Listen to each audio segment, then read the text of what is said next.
Okay, so listen, it's I got 7:01. We've got, like I say, about half. More people will probably join us. So why don't we go ahead and just jump in here? So my name is Mike Gardner. I'm one of the coordinators, along with Vince Pratt, Vince Wave, John Kennedy, Soraya Kaludis. Okay. And we welcome you to our evening presentation, which should be very exciting because we have 4 people that have walked various lengths of the Norte. And the reason why I asked earlier about the national calendar and why we think that's important, some of you may know Bill Arts. And Bill Arts is a board member and he is our treasurer. A couple years ago, he was the chapter chair's chair, okay? And he encouraged us to put any of our activities on the national calendar. And I think we kind of came kicking and screaming, and it took a while, and he prodded us. And it's really good because as we finally understood that, especially for a Zoom meeting, or if somebody's in an area on business and they would want to join us, that you do that. So we have tried to make that one of our chapter policies, that every time we have an event, we'll list it. So if you are one of those people and you found this on the national calendar, just put it in the chat. And we certainly thank Bill Arts for his leadership in getting us to do that several years ago. Let's see what else we got. Okay, we introduced everybody. Oh, do we have any of our friends from the Valley of the Sun chapter on? We had 4 people that were registered. Anybody on? Yes, we're from Valley of the Sun. Okay, fantastic. We welcome you. We've had a very long relationship with the Valley of the Sun chapter, and we know your coordinators. So if you see who I just have to, Kath, Tina, and Pruitt. If you know them, please tell them Charlotte said hello, because again, we've worked together over the years, and your chapters really come on very strong. Kind of resurrected, and is like the Phoenix from Phoenix, right? Has really blossomed into a great chapter. So tell them we said hello. What else we got here? Oh, our newsletter came out today. Comes out twice a month, or no, once every 2 months. Excuse me. Tad, wave your hand, Tad. Tad is our newsletter guru and does a great job with it. And we get a lot of percent opens on our newsletter because of all of Tad's efforts. And Barbara, where's Barbara Howell? Barbara, I just saw. Okay.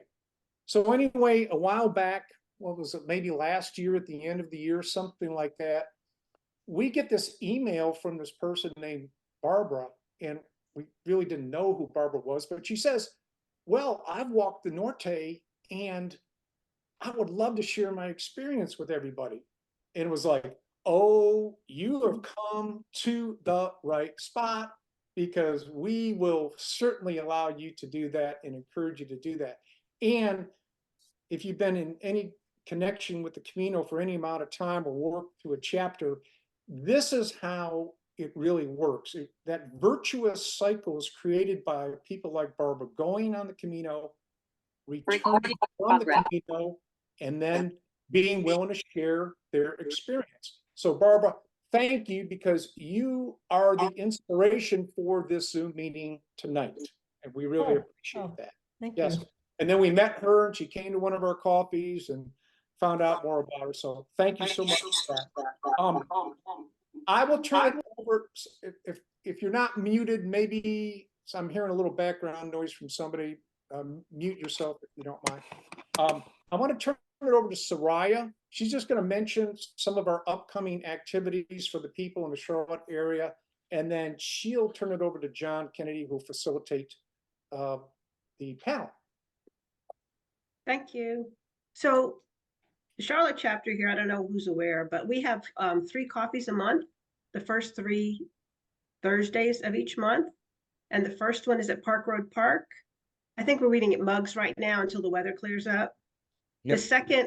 The second Thursday of the month, we're at Village Green in Davidson, and that's at 10. The one at Park Road is at 9, by the way. And then on the third Saturday, we're meeting at Panera at Kingsley, and that's in Fort Mill, and that's at 6:30 p.m. Right. And our next hike, we have a monthly hike, and the next one's going to be at Catawba Indian Nation Greenway, which is in Rock Hill. Is that correct? I think it's Rock Hill. We're going to be meeting there on March the 16th, and the meeting time's around 9:15, and we'll depart at 9:30. And a little caveat, my daughter and I did the Francais in May, and she met her husband there.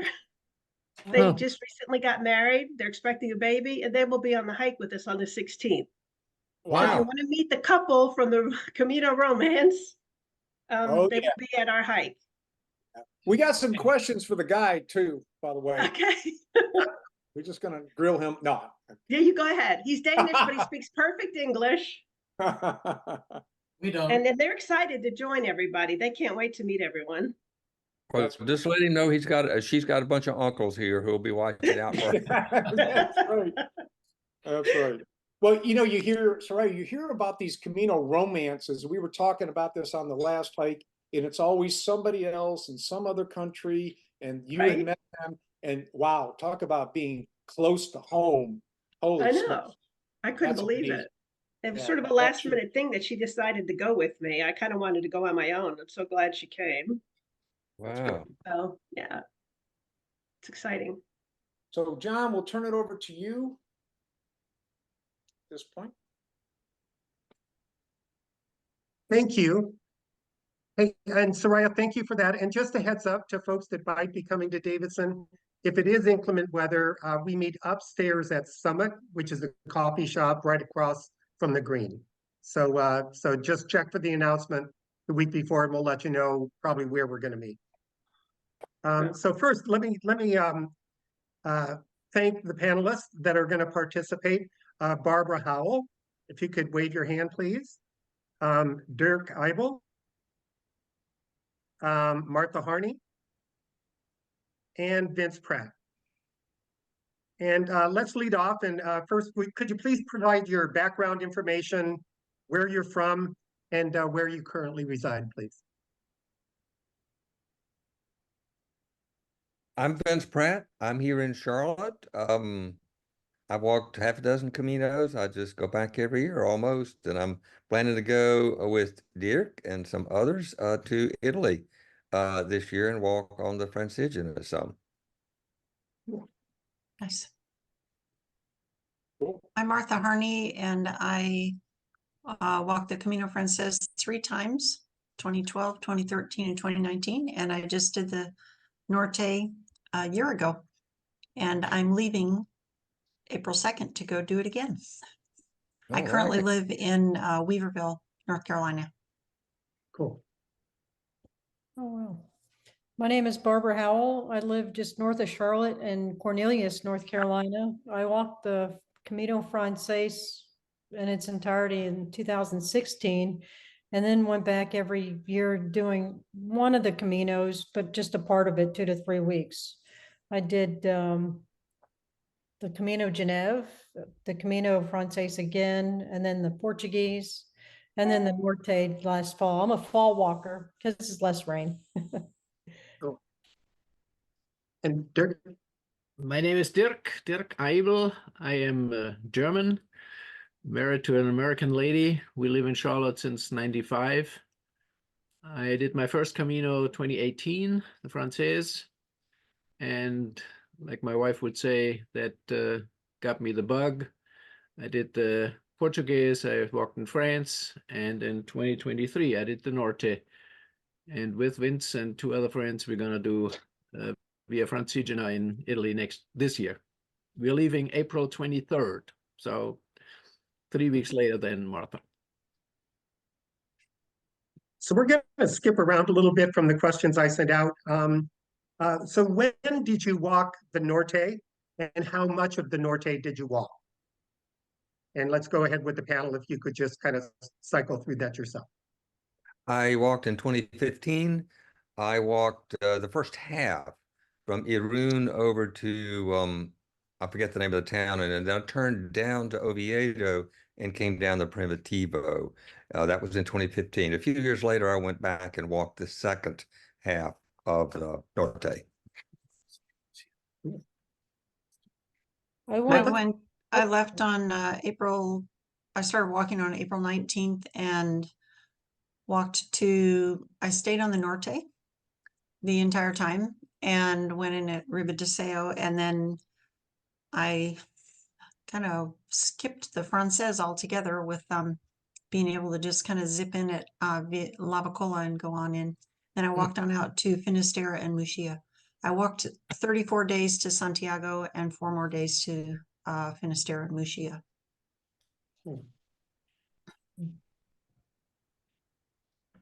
I started the end of September of 23. We started out of Biarritz, spent 3 days in Biarritz, and then walked out and left out of Bilbao and came home. Wow. Okay, I started in Bayonne. Não sei It was 2 days to walk to Irun. I started on May 5, and I arrived in Santiago on June 10. So that was, I think, 37 days of walking. I did a little excursion when I was at Ribadesella. I took the train to go to Oviedo. I wanted to see Oviedo. Then I went back to Aviles and continued walking the Norte. So I claim to have done the Norte in its totality, but I skipped that little section between Ribadesella and Aviles. Cool. So in terms of your physical, mental, spiritual preparation for this, could you share how you prepared for this Camino? Did you call my You know, your name? physical training? Go ahead, Vince. I didn't do a lot of special preparation. I had walked the Frances the year before. I was almost 10 years younger. So I just did my normal walking several days a week and I was ready to go. So I didn't do anything unusual, really. I kind of did my usual thing where I get my pace of walking, and then I add my pack, and then I gradually add weight to my pack to prepare. And since I live in Western North Carolina, I've got some really good mountains here to hike. Spiritually, I had read several books on pilgrimages, and I also had learned from a friend to have a prayer partner for each day. So I have a friend, I pray for them and they pray for me during the day. And that's something that keeps me connected, but not, constantly in contact with people back home, but it's a good connection. And then when I get home, I write up my whole journal and I send them a letter, and then I send them that section from my journal of what was happening that day that we were praying for each other. Very nice. That's nice. Anyone else? I prepare by just walking a little bit more gradually every day. My pack remains consistent. I do a lot of research on the Facebook groups, and I was reading a lot about the conditions, and that really determines what shoes I'm going to wear. Because I wore different shoes each time I went and did different Caminos, and this one definitely says I had gone to running shoes, and this one really called for hiking boots. So I just kind of do a lot of research on taking care of my feet, and just everything else just falls into place, because with the best planning, everything changes. I think I'm in the same shoes as Vince is, since I do a Camino every year, and I walk constantly here in Charlotte or in the North Carolina mountains. There was no special preparation just for this. Spiritually, I do yoga, I do meditation, so I think I'm ready for a, sometimes it turns into a meditative walk, but nothing out of the ordinary. Hey, John, we have a question, and I'll just jump in here from time to time. I'll monitor the chat from Pat for any of the panelists. How much weight did you add while training? Well, I think that goes to Martha. Your weight And is I'm back, typing in an answer. Okay, let me do this and then hit send. I got my pack to where my back could handle it. And I tried to have it around 15 to 17 pounds. But I found on the Norte that there aren't as many places to stop and get food, and there aren't fountains along the way. And so I was having to fill my water bladder up the whole way every day because I didn't know when I would be able to refill it. And I was having to take food with me because I found out, and that was one of the big things that it took me a while to find out. They don't have a pilgrim meal at night like they do on the Frances. They have a menu del dia, and most of the towns serve it between about 1:30 and 4. Well, I'm not done walking by then, and even if I stopped, I certainly don't want to push my lunch all the way up the hill after I've eaten it. So I was having to carry a lot more food than I thought, and my pack was very heavy, but fortunately I bought a new pack and it fit really well on my hips. So it was heavy to put on, but once I had it on, I was okay. But it was definitely over 20 pounds. So I'm going to try to really pare down my clothes this time. And since I have that knowledge, try to make sure that my pack is not as heavy as it was before. But, I wanted to have water, and then I weighed it the other day, and it's a 2.5 liter water bladder, and it weighs 5 pounds. Yeah, that's a lot of weight on the water. Yeah, and I did have one day where I had this much water left in my water bladder when I got to the place. So, I just am a little bit careful about that. Thank you, Martha. But, most people say 10% of your body weight. But then I love somebody's comment, well, according to this, I should weigh 290 pounds. But, you have to know your body.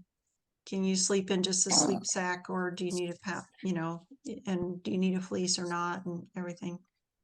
Let me pick up on two things Martha said. One is when you're thinking about your carry weight, you do need to add for water and maybe some food, and that adds several pounds. But the other thing you mentioned about the meal schedule is there are fewer walkers, so the merchants along the way operate their businesses to serve their local customers. So like you say, the restaurants may not be open in the evening, or lunch may not even be open by 12:30, or you walk by a coffee shop at 9 o'clock in the morning and it's closed. That's quite different from the Frances. So you have to be a lot more thoughtful about when and where you may find food on the Norte. And I always tried to have protein. I ate a lot of yogurt and cheese, and I did find a little jar of peanut butter, not my gallon size that I usually consume in a month, but and peanuts, anything that was going to be a kind of protein. I didn't eat the little sliced meat and things that they had because I didn't want to, I get headaches sometimes from it. So main thing is know your body and make sure that you've got what's going to get you to your destination that day. And usually there's a store around that you can resupply. So let's segue into a similar question around how well the Norte is supported from each of your experience. You mentioned that there's compared to the Frances, there certainly aren't as many cafes, albergues, even water. You mentioned, Martha. What about the overall infrastructure of the Norte? There's less of it, which Okay. again, planning for your food and your water, you need to be a little thoughtful about where you're going to sleep. Some people who are strong walkers can just walk into town early or walk to the next town if they need to. But my approach would be to call ahead maybe a day, if not 2 days ahead, to try to plan and be sure I have a bed. Okay, so with that, Vince, did any of you encounter situations where albergues were full? Or you had to make a special accommodation because of lack of accessibility to lodging or food?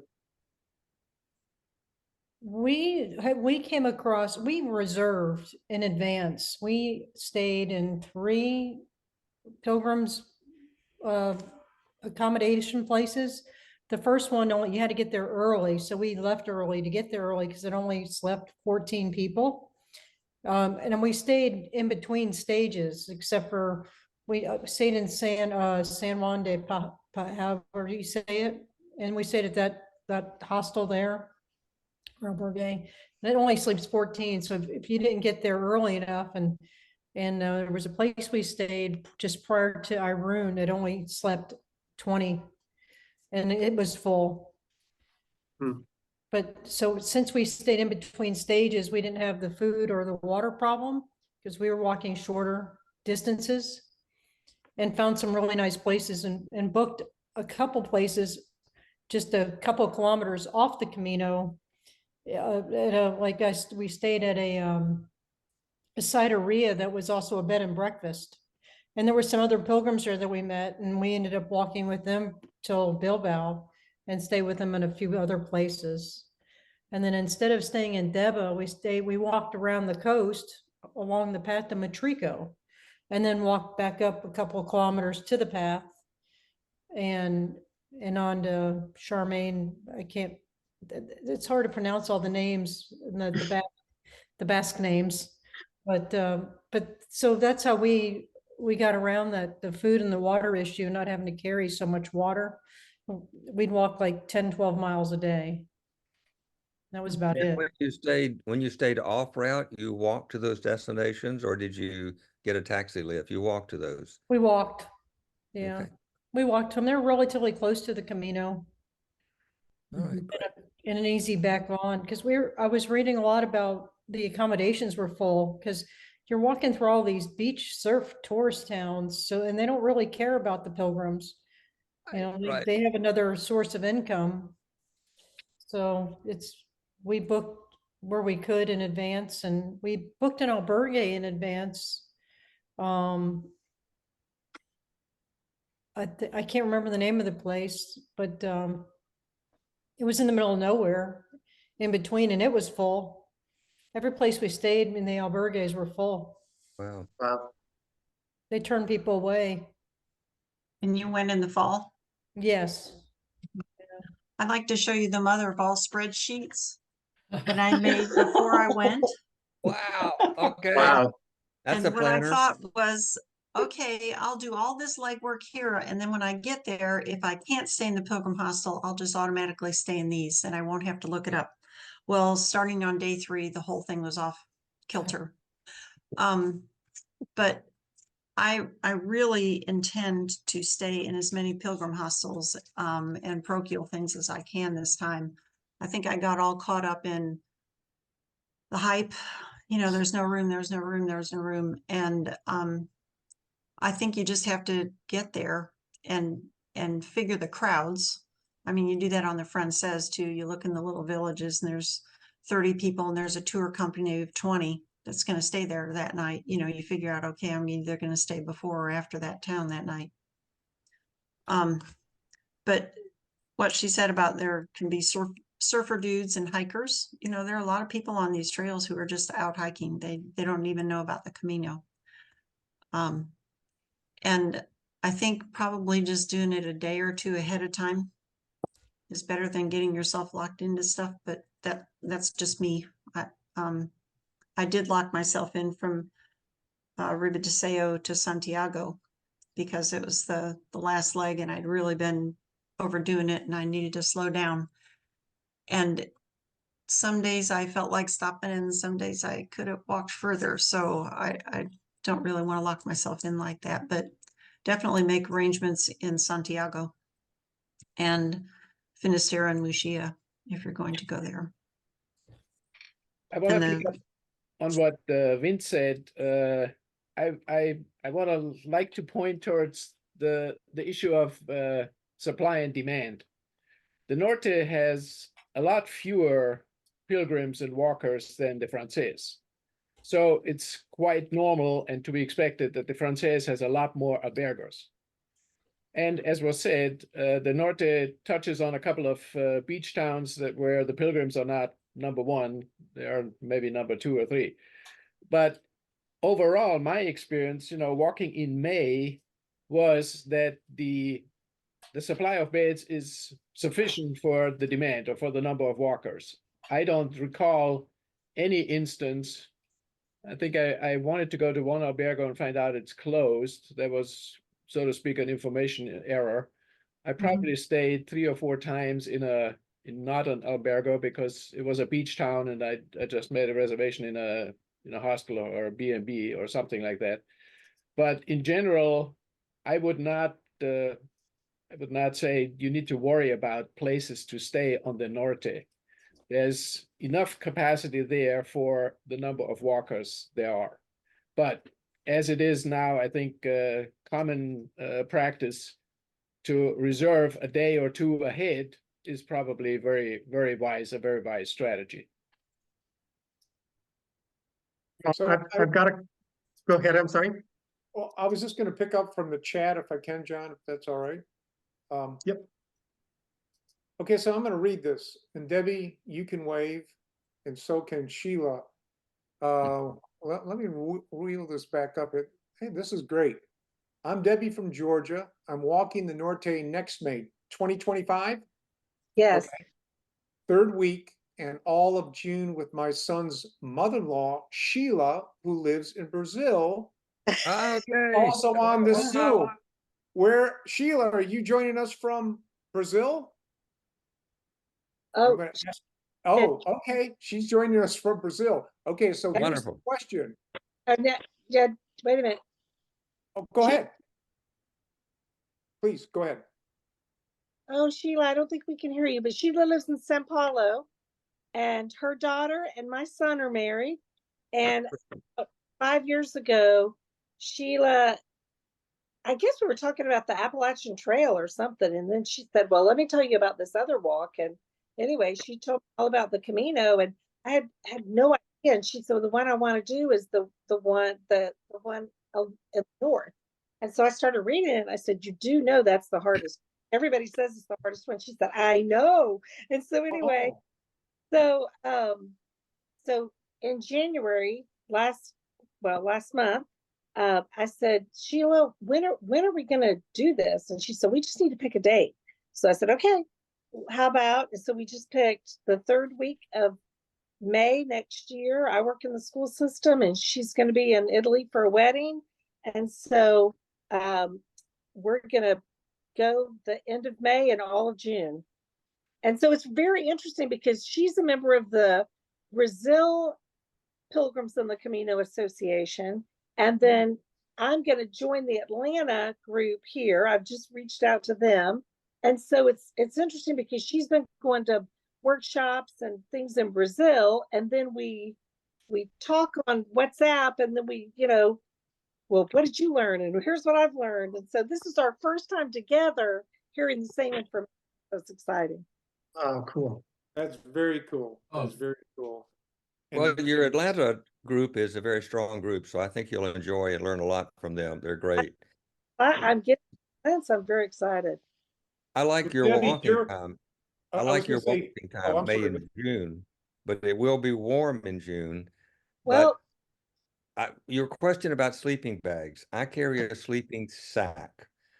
Almost every albergue has blankets you can borrow, but I said almost every. So I'm sure there was at least one night on the Norte when there was no manta available, no blanket, and I shivered in my little sleep sack and all the clothes I was carrying. So there's just no certainty, but I don't carry a sleeping bag and I take a little bit of risk. Even in the summer, you might just have a cold night. Others? Yeah, Did- and I was going to say also, Debbie, that Dirk mentioned that when he walked in May, as far as the accommodations, which is not really your question, but I'm glad that you said you were going to walk in May because he just addressed that in terms of, the availability that he felt like the availability was fine. And I think the one thing that we're finding, and of course, and I think this is with American pilgrims in general, Debbie, you do not fit in this mode yet, but there are a lot of older people, and yes, do tell. Unbelievable, isn't it? But I am in that same. okay, well, I'm retired. I've gone back to work. So then you know. So gotta- what I was going to say is that a lot of the people, it seems, and there's been a shift in this, at least in our chapter, and what we can figure out, that a lot of people, kind of like what Barbara was saying, are now wanting something that's a little more comfortable, maybe more privacy. And we would certainly encourage people to have the experience of staying in an albergue, because, you know, that's where you meet people. But like Barbara said, which I don't know that I've ever heard anyone in any talk before about the Camino say this, she met people at the hotel at this other place you were staying and walked with them. So I just think that that's something that we've seen, that, hey, you're getting a little older, maybe you want a little more privacy, and maybe you won't stay in albergues the entire time. You'll have that experience so you can say, well, I did it. So I did want to say that, and I put it in the chat thing, the Granze website has the most up-to-date information about when the albergues open and if they're closed and what time of the day they open and any contact information for them. It tells whether they'll take reservations, how many beds there are, and the cost. So between Granze and the Wise Pilgrim app and the Buen Camino app, which both have a list of everything in the town, and then they'll also have a link to booking.com. If you want to just do it that way and not have to try to make arrangements, you know, daily. But if you contact them on WhatsApp or an email, they'll respond to you real quickly too. What about sleeping bags? Does anybody else have a comment on that? I would like to comment on the question of sleeping bag. So I have a light down sleeping bag. It was probably, I would say, I think I remember it was $99 or something like that. So the size is like this. It's probably the size of, let's say, a football, an American football. The weight is probably right around a pound. It is rated for 11 degrees centigrade. So in my mind, it's an indoor sleeping bag that will get you through all 4 seasons.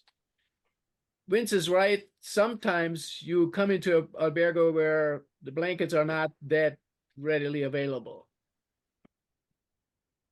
with no blanket, but most of them have a blanket. And I remember in May, oftentimes I used it just as a blanket because it was too warm. But I think in terms of weight and in terms of possibilities that it gives you, this is a very good investment. A light down sleeping bag. I have a polyester bag that I got from REI several years ago. They don't sell it anymore, but it has a really neat pocket up at the top for you to be able to put your little flashlight for when you get up to go to the bathroom in the night. I am not warm enough in a sleep liner. I tried it at home, and about an hour and a half later, I was freezing, and I said, okay, this isn't going to work. I've got to figure out a way to be able to carry that. So that I use that. And I spray it with bed bug spray before I go. I also carry my own pillowcase that I keep in that little pocket, and I spray it with bed bug spray, and I spray my my backpack with bed bug spray. And I've been on 4 and I've never had any problems at all with bed bugs. You spray your back while you're walking or before you go? I do it all before I go. Yeah, because it has to dry out. Yeah. About 2 or 3 days before I go. Because it says on the thing that it'll last about, I think 30 days or 35 days, you know, something like that. And I wanted to sleep on the pillowcase and make sure that I wasn't going to have any reaction to it. You know, I Where do wanted you find bed bug spray? to- I'll run and get it and I'll bring it back. But go ahead and talk. I got it off Amazon, but I'll bring it back. Thank you. I wonder if you could talk about the size of your backpacks too. And the types, which I know that's individual. I have a It's 38 liter Gregory. And I've had It's it very when- personal. Go ahead, Barbara. I have a 38 liter Gregory and I've used it for every Camino I've walked. And I figure if it doesn't fit, then I don't need it. That's a good strategy. I can't get that small. I carry one that's about 58, but I do not fill it up. So I pack to about 48 probably, but that includes water. And you heard that you sometimes need to carry food. So I don't carry food all the time, but I've got room for it.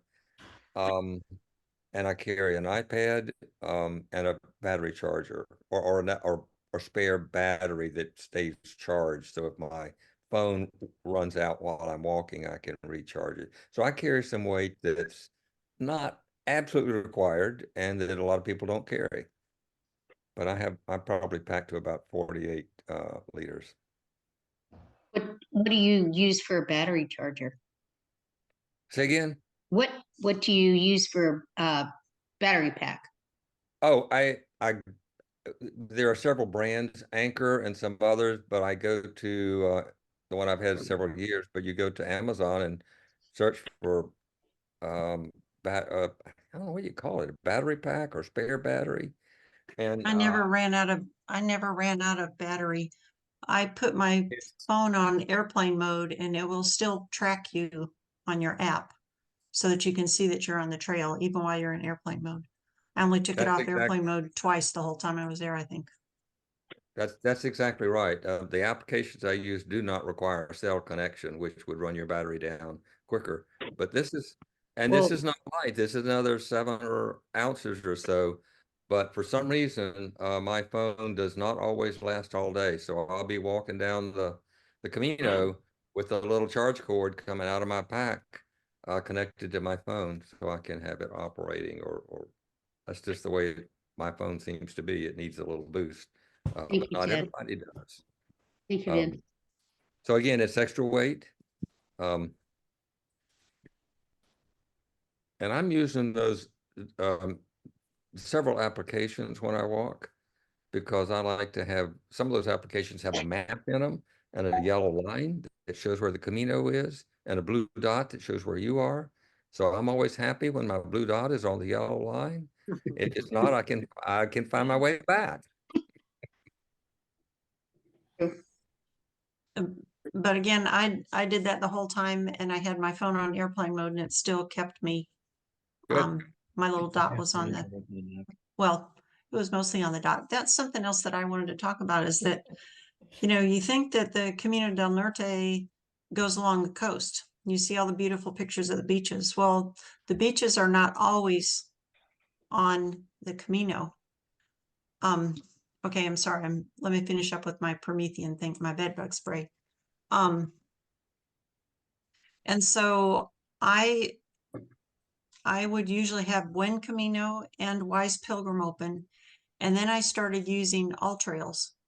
And people, All Trails is a crowdsourced thing. And I would just put in Camino del Norte, Llanos to something, and it would pop up. And I would just make sure I downloaded it the night before. And then I would be able to track myself and also make sure that I could get back to the trail. And it took me a while to get the hang of it because I didn't think I was going to have to use my phone so much. But I'm sure I missed some really cool beaches at the beginning, but I sure did see some really cool beaches later on. Let me ask a question about, Martha, your view of the first half of the Norte versus the second half. I really liked the first half that had those beautiful views from high on the cliffs, down on the blue ocean and the white sandy beaches. my recollection of the second half was not that scenic. We were back in the country and the ocean was sort of far away. Did you have that same Well, by impression? that time I had figured out how to get myself off trail and over onto the beaches and then back on. Oh, So I didn't. saw a lot more beaches. What I found was amazing was each beach that you walk upon is different from the one before it. It's not like going from North Carolina beach to South Carolina beach to Georgia Right. to Florida. Everyone is completely different. It's just breathtaking. I remember a lot of times coming around a curve and just stopping dead in my tracks. It was just so gorgeous. Hmm. Very good. But they're not all on the trail. And I didn't know that the word playa was a beach. So it took me a while to learn because I don't know Spanish. And then once I did that and I found some other people who were interested in doing it, then, you know, we'd pick and choose. And I don't know if you are going to get a book or not, but this book, the Cicerone book, we were sitting in Santander and I said, oh, this says there's this really cool outer beach to walk. Who wants to do it? And then as I read further, I said, oh, it says it adds 30 kilometers. Well, you're either going to walk from Santander over to Boo de Riejo and get the little train across the thing there, or you can go out by the lighthouses and go all the way around, and it is so worth it. I'm going to try to figure out. Wow. And we got about halfway, and then we realized we'd been kind of dilly-dallying, and we weren't anywhere near where we needed to be. So we then found we walked along a highway to get there, but it was so worth it because we had seen so much pretty stuff during the day. But and then out of Llanes, there is another trail that goes along the beach that's just absolutely gorgeous. So, Hmm. you know, even though I have those apps and I'm using Gronze and I have the mother of all spreadsheets, I still took this book because a lot of times it would have alternate routes that I was not hearing about anywhere. And then I also took these little village to village books that are just the maps. They're just this thin. And I took the Primitivo because I didn't know if I was going to take the Primitivo or stay on the Norte the whole way. And sometimes this, you know, this is kind of nice because it has it all laid out, you know, by stages. But sometimes there would be an albergue listed in this book that wasn't in the other one and vice versa. And so I was able to say, well, it looks like that's the end of the stage, but if we just go a little bit further, you know, that'll position us for the next day. So I'm sure that they weighed more than anybody would want to carry, but I'm still going to take them with me again this time because I wanted to have the choices, and I would much rather look at a book than spend all my time on the phone because then, boy, you go down rabbit holes. And I don't want to be looking on my phone when I'm with people. I want to be with people. Do you recommend doing so can you get to, this is going to be a crazy question. I think I've been so focused at the beginning of the trail. I haven't looked at the end yet, but we still have 15. But can you get to Santiago completely on the Norte? Or I thought you had to go on the Primitivo to get to Santiago. When you get to Villa Viciosa, there, right as you get out of town, there's this little sign that says Norte Primitivo. Oh, And so if you go on the Primitivo, you're going to end up going into Santiago or into the Frances, I believe, at Melide. And then you're on the Frances for about 3 or 4 days. If you go on the Norte, you end up going in near Lavacola or you know, like Arzua, like just a day out of Santiago. So you're not on the Frances as long. And at that point where you turn in at Ribadeseo, if you go just a little bit past it, there's an absolutely gorgeous beach, the Playa de Cathedrals, where they have these huge arches, and you can only go out there during low tide. And there is a trail. I mean, you can walk out there and then walk to get yourself back to the Norte, or you could just walk, or we just took a cab out there and did that for the day and then came back. But so there. What did you say? Playa de Cathedrals? Is that what you said? Mhm. Yeah. And you can look it up on the internet to kind of see some really gorgeous pictures. That's great. Thank you. So that's really, Martha, I wish I'd talked to you before I went. That was my second Camino, so I was just going section by section by section from the book. But if you slow down, and it sounds like you can really make it an interesting journey by looking at some places that are maybe off trail a little bit or not emphasized by the book as much. Well, There's- I was with a couple of young women, and I mean, we were booking it. I did a lot of 20-mile days, and Ooh. I loved it because I only had a little bit of rain 2 days and all that time. Mm. And you know, I just didn't want to stop walking if it was so beautiful outside. But I did kind of have a little meltdown at Ruba de Seo and say, okay, this is just too much. I've got to slow down. And so then from there on into Santiago, I slowed down a little bit, but then I kicked it back up when I went out to Finisterre and Muxia because it's so gorgeous. So while we're on equipment, could you please give us a little more detail about the clothing that you brought, maybe kind of the layering system that you used, rain gear, and a little bit maybe more specific on your shoes that you wore. For example, you really don't need much more than trail runners on the Frances. Is there a different requirement for walking the Norte? And then did you have a second pair of shoes as you were doing that as well? So, and then I guess the final question to that is, of the equipment and things that you brought, what would you do differently?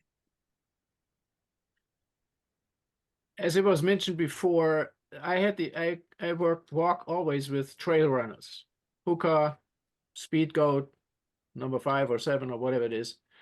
But at the very first stages of the Norte, I had the feeling a little bit a heavier, bigger boot probably would have done quite well. It was rainy, and the Spaniards or the trail maintenance is not geared towards keeping the water off the trail. So you walk in the water up the hill, and it's a bit rocky. So in the beginning, I was thinking I should have had other shoes. Later, not so much anymore. Later, it becomes a little bit more normal. So the Norte may be a difficult one, choosing between a heavier boot or a trail runner. As far as rain gear is concerned, I learned from Vince that they have a really wonderful poncho in Europe that you put on like a raincoat, and it covers your backpack, and it has a hood. And that is really, in my mind, the perfect rain cover. Then maybe you need some gaiters. Actually, I bought me some gaiters in Bilbao because by that time I had slugged through so much mud that I was tired of it, that, you know, it messed up my pants. Everything got dirty, muddy. So a poncho and some gaiters. Again, it depends on the weather. I had the fortune that then the weather turned better. It got sunnier. Then you don't need all this stuff anymore, but you need to be prepared. You need to have it with you. Other than that, it's, you know, base layer, shirt. I think I had my fleece shirt with my fleece jacket with me. May, again, it's a question of when you go. There may be some cooler, rainy days, and then there may be some hot, sunny days. So you just need to be prepared. And the poncho that Dietrich is mentioning zips up or buttons in front, so it will close, and it comes down just below my knees. So it's really quite a cover. It's a little bit heavier, but not much, and a little bit bulkier than a simple jacket. But it keeps the water off of your pack and off of your straps. I found early on, if I walked in the rain, I didn't have many rain days, but on the various Caminos, I've had some. And early on, I had a couple of long days in the rain, and the water just soaked into my pack straps and migrated into my pack. So I really like having the pack and the straps covered. Do you remember the name of I haven't been able to find it here. Anyway, it's sold in Pamplona and St. John, and I suppose some other places, but it's common in Europe. But anyway, we like a poncho that covers everything down to your knees if you can get one. That's not too heavy. Vince, I just added to the chat area a link to an Amazon poncho that does cover the backpack. So one at least worth looking at. Thank you. Great. I just carry, well, I have rain pants because I know I'll be totally miserable if my feet and ankles are wet and, my legs. So I have rain pants and they are also nice and warm to wear at night. And then I have a very lightweight jacket, and then I do a Dollar Tree poncho to keep my straps dry. And I have gloves that are kind of waterproof. And for clothing, be sure to have a hat, because that's just totally a lifesaver for me. And I also have, it's called, it's made by Mission. It's Enduracool, and it's a buff that you get wet, and then it's supposed to keep you 30 degrees cooler than the outside temperature. And I just get it really wet, and then when I'm hot, I just twirl it around, and this part up here is cool and gets on my neck, and that's really saved the day a lot too. Did you the whole? I was just going to show my shoes. Yeah. I'm not a stockholder in La Sportiva, but I might as well be. This is my 29th pair. I just put them on today. There's no break-in. I just wore them to work for 6 hours and walked a half a mile each way.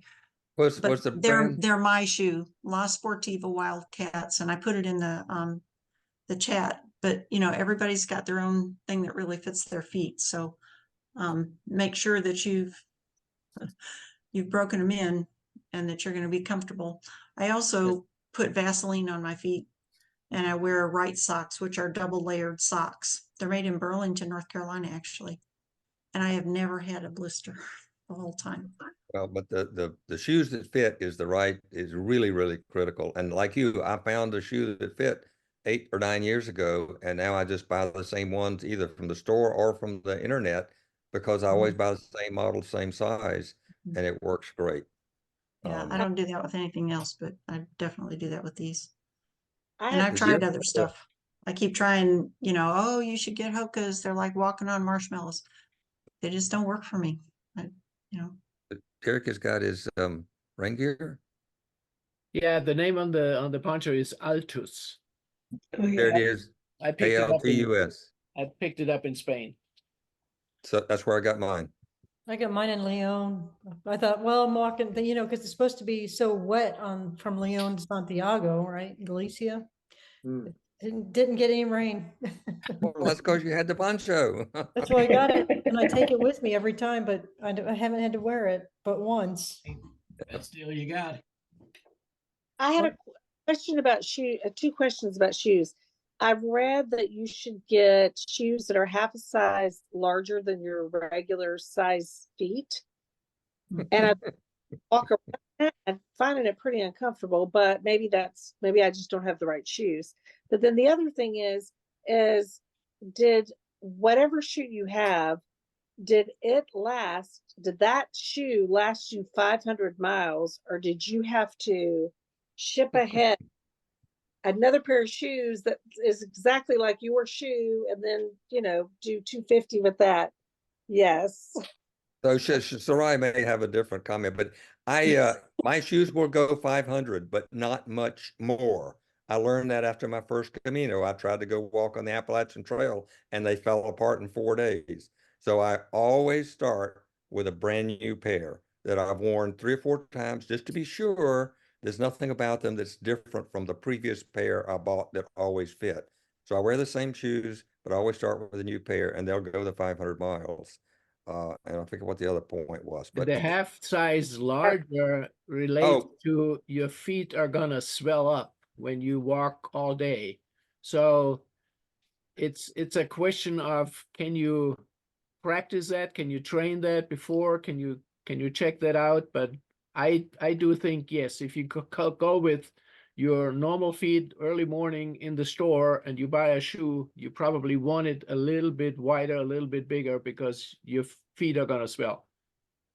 Well, you And definitely you want to make sure your to. toes are not hitting the Right. front of the shoe when you're going downhill. Downhill. You Yep. don't But you do not want your foot sliding around in there. So be careful about, oh, this one fits, I'll get another size larger. You do not want your foot sliding. So Mhm. Well, you Yeah. might consider taking 2 different layer thicknesses of socks so that if it's kind of chilly, you can wear those, you know, the thicker ones, but your feet are going to swell. that's a Um, very good right idea. I went to And if I REI, could- and they fit me, but they told me to get one size larger, and I got lower Renegade hiking boots, and I didn't get any blisters at all. But Mm. your feet are gonna swell. Mhm. It's just, you Um, gotta find what's good for you, because I've walked with people that wear hiking sandals the whole way. Mhm. You won't, not on the Norte, you can't, you're gonna get wet, your feet are gonna get wet on the Norte. You're gonna walk in mud, and when you get into the mountains, or you're walking through rainforest, even when it's not raining, it's wet. Mhm. So, but you I- brought another. Wanted to show the bed bug spray, the container that it is. And I did put the information of it in the chat thing if you're interested in that. But did Thank you you. bring a pair of shoes to wear at night? You Yeah. have to. They won't Yeah. let you wear your shoes inside of the albergue. Very So you have lightweight to have plastic something. sandals. I have little thin Crocs that happen to have a T-strap and a thing around the back. Some people just take flip-flops. Some people take full sandals so that if they get blisters, they'd be able to walk in their Keen sandals or something. But I didn't want the weight. But someplace, one place, they had everybody taking their shoes off on the stairs, getting on the way up, and then the next morning we're all trying to put our shoes back on or sit on the stairs. So it was kind of a mess.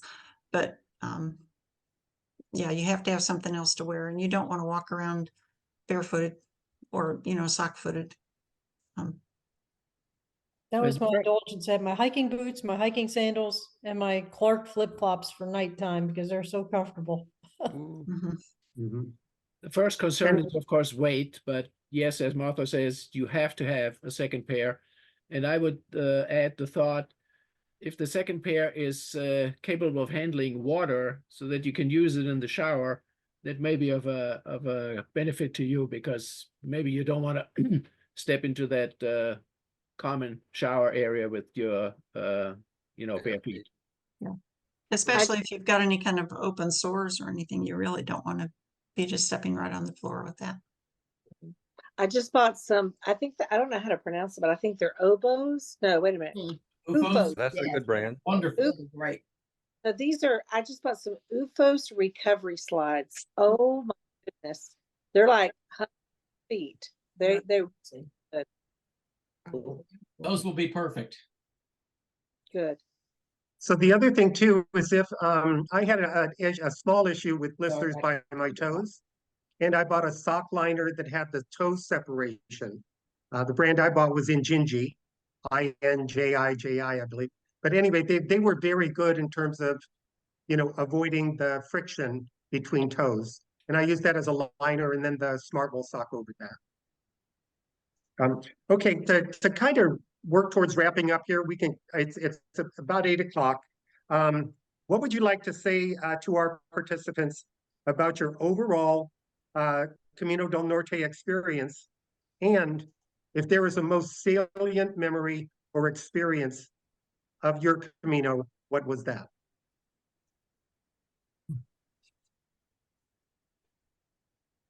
Well, I would say that the Camino del Norte is not established as a pilgrimage as much as the others. Sometimes some of the Frances ones, I went to like 19 different masses or 20 different masses, and I think I went to 4 on the Norte because they just don't have the churches aren't open and they're not having that. So if you want it to be a pilgrimage, you'll need to be intentional about it being a pilgrimage. And I found that kind of surprising. And also a lot of the people are just out there hiking. They're not really doing it as a pilgrimage. So just have your intention set before you head out. And the best place for me was the healing rocks at Muxía. If you've seen the way where they talk about how, it's kind of the final destination and everything, it is really healing there. But and then the cathedrals beach. But really, every beach was just amazing, and just taking the time. If you find something that's beautiful, just sit down for 10 or 15 minutes and be present. I certainly would agree with Martha. The Française certainly is the one that carries most of that spirit for a pilgrimage. I walked in Portugal and it's more scenic. I walked in France and it's so far away from from Santiago that very, very few people are thinking about going all the way there. It's also more French hikers. The Norte is certainly scenic. I think two wonderful cities, San Sebastian and Bilbao, absolutely attractive. In the end, you will meet people that are interesting to talk to.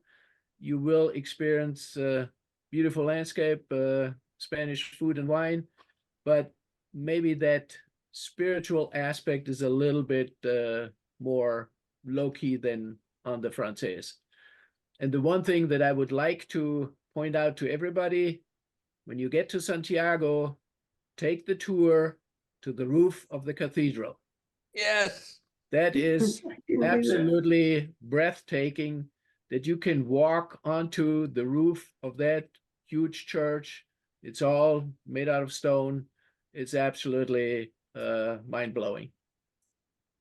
And I have toured the Museum of Galicia in Santiago, and it shows so much more of the Celtic influence with all the fishing and everything. And I think once you've walked the Norte, you really appreciate how much history there is that's intermeshed there. And you know, you're looking at the Bay of Biscay. You're not looking at the Atlantic Ocean as you're walking along. And I looked the other day. The biggest times that they surf is between November and May because the waves are really high. So, you know, kind of keep that in mind too. Barbara, do you have any thoughts on that? You know, the scenery was just phenomenal, and just, it was difficult to get into the spiritual aspect of it. But I got to meet, most of the people that I met had walked previous Caminos, and that was really neat. And actually got to know somebody better that we actually met on the Portuguese the previous year. And it was pretty neat. So we got our little group of pilgrims, about 8 of us, started palling around together and staying in the same place. And it was just so beautiful, but so different than all the others. You just got to be open-minded with whatever you're, just don't have any expectations, and it just, everything flows beautifully. Martha, So I'm sorry, Go John, I ahead. have a question that was in the chat. Martha, what style of La Sportiva did you have? What is your, Oh, I'm sorry. I put that up there a little bit higher. It's called a Wildcat. oh, the Wildcat, okay. That's one that works for me, but I hike with other people who are using a different thing of La Sportiva. I also have huge feet. I'm wearing men's 45 and a halves. And that's what works for me. I know. Why? So, you know, everybody has these petite little things with these cute colors, and I have my men's size 12 shoes with my orthotics in them. Sorry. But they work for me. Are they wide?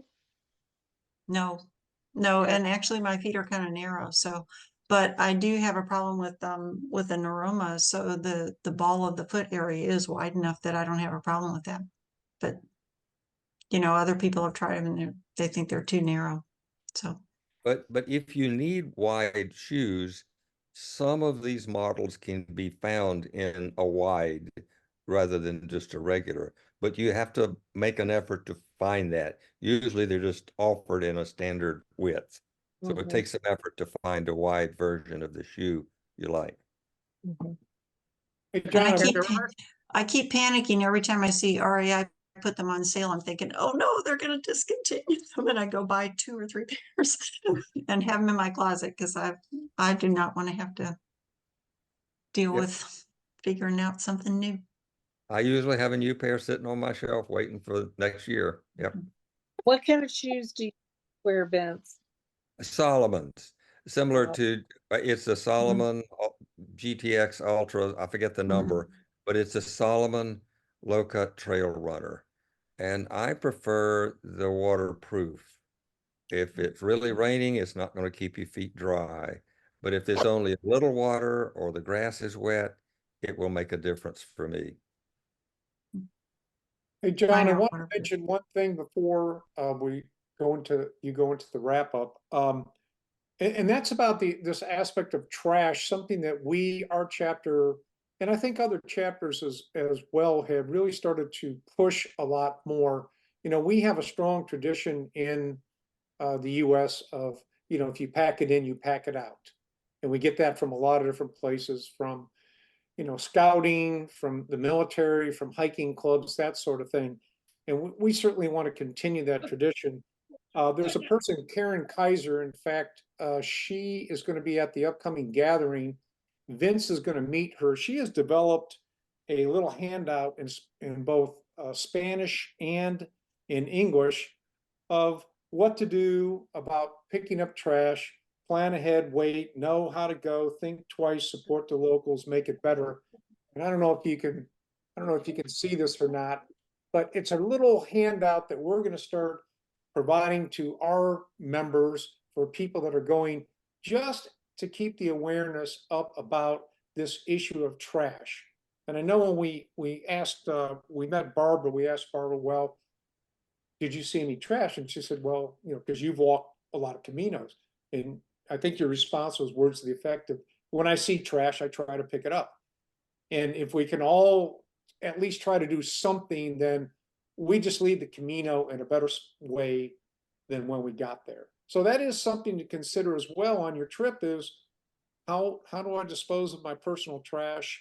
And is there anything that I can do to help make the Camino better by policing up trash? So I just wanted to mention that. I'd like to say one more thing for women traveling. I never felt unsafe hiking on the Norte. And I had a lot of stuff going through my head, and I had days when I walked the whole day by myself, and I never felt unsafe. You know, just common sense of, you know, seeing if there's somebody ahead of you or behind you and keeping a lookout and everything like that. But even though they're not as aware of pilgrims as they are on the Camino Frances, just as a country, they're I felt safe. Good. Great. Very important, Martha. Thank you very much for that. And I'm going to add that to it. We have a list of questions that we use sometimes for these. That's a very good question that we should add into our ongoing repertoire. So I guess probably the last question that I have, and then if we want to open up to any discussion, did any of you experience a sense of Camino magic? Something that really happened that seemed like magic for you?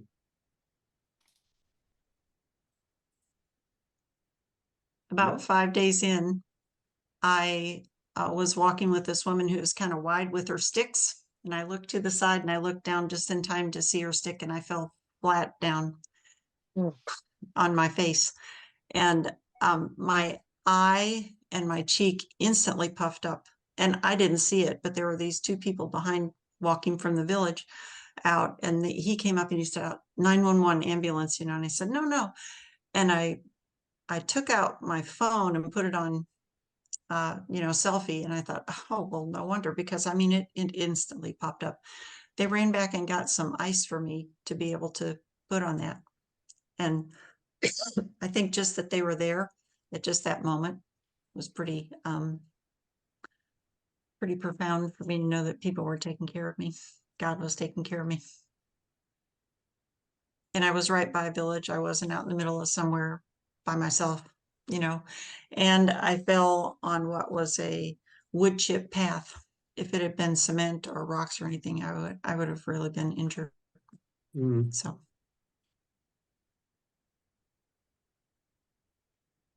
Okay. Well, any closing thoughts or other topics that we missed? Oh, No, but remember our address, and we'll do our best to respond to any questions you send to Charlotte Pilgrims. Debbie, did you have something? I did. I just wanted, but if you want me to email it, I can.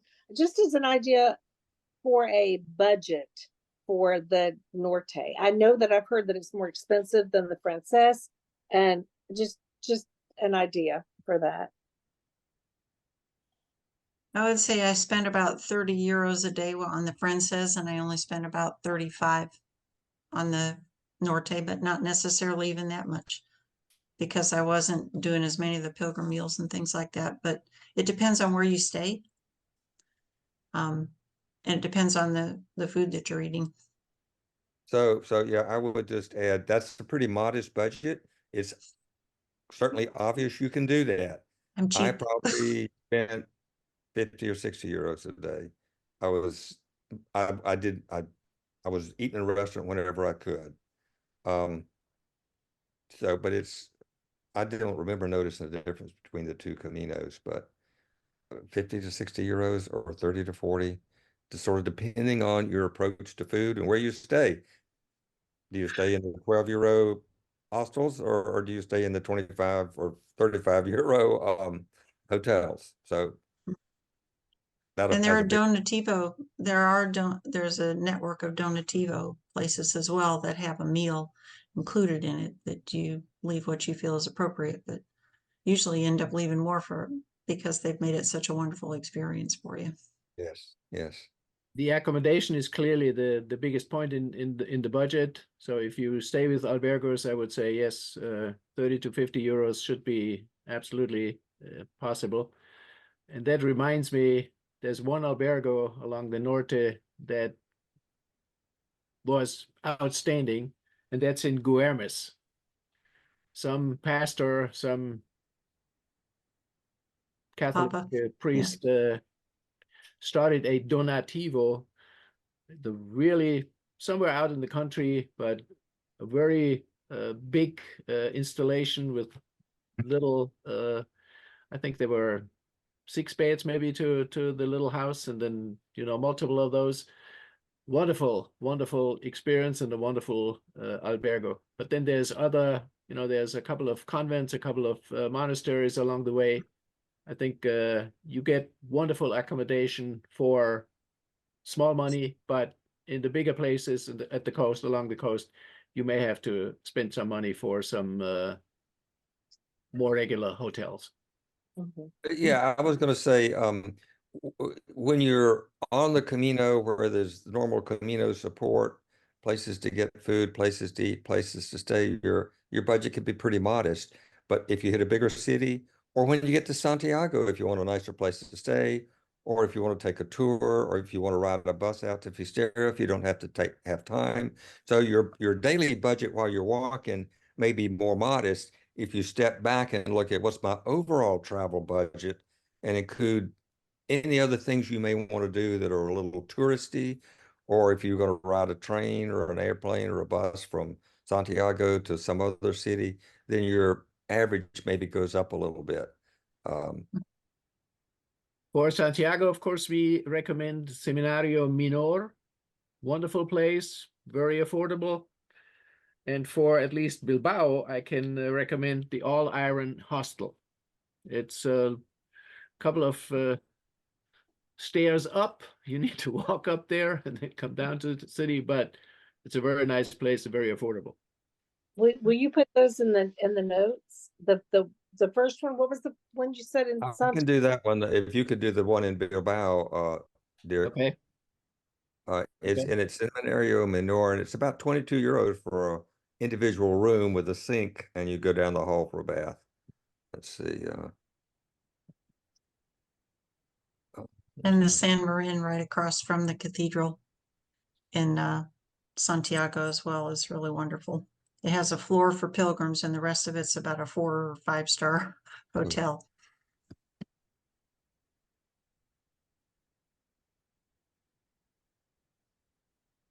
Okay, I then, will say that even though I went, I left on the 19th last year, there were people who were really, the the albergue owners were really surprised at how many people there were that early in the season. They didn't, usually people trickled in until May, and they were really surprised to see so many people in April.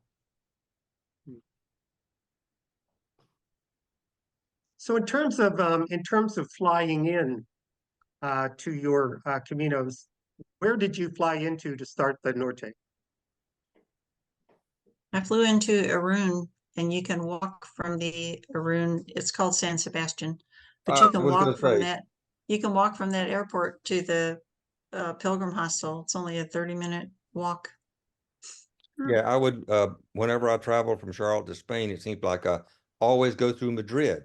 So it would be Charlotte, Madrid, or wherever, Charlotte through Madrid into Spain and on to San Sebastian Airport. But the San Sebastian Airport is a short walk, just a couple miles or less from the airport into the albergues in Irun. I took a taxi because I arrived late in the day, 6 o'clock or 6:30, but earlier in the day I would have walked. I flew into Biarritz and just made a little vacation there for 3 days, and then we walked to Irun from there. I flew into Biarritz when I go to do the Française as well. It's an hour van ride. I flew into Paris. I like the French trains. Took the train down to Bayonne, started walking. Cool. Mike, do you have anything else you'd like to cover? No, this has been very informative. Absolutely. Well, panel and everybody else that contributed with the questions and the input conversation, I've really learned a lot tonight, and it's been very, very enjoyable and educational. So thank you all for being here and participating.